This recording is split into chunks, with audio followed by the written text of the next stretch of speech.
Ara li acaben d'anul·lar el gol a l'Mbappé per mans, i és que el VAR és el millor pèrit que hi ha, no falla mai el VAR.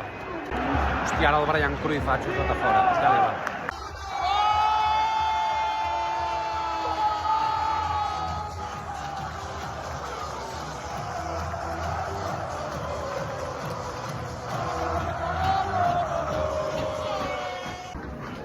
Ara començarà la segona part, l'únic negatiu que al minut 37 ja no quedaven entrepans.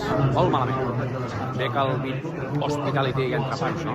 Per què no? La plebe on hi ha. Malament. Bé, doncs finalment han empatat a 1. M'agradaria destacar aquest partit l'efecte pervers del VAR, que ha anul·lat el gol a l'Mbappé per mans i al cap de 2 minuts ha marcat el Girona. És a dir, el Madrid ha passat del 0-1 a l'1-0. Té aquestes coses al VAR, són coses que no estaven previstes i té aquest efecte pervers que en aquest cas ha favorit el Girona.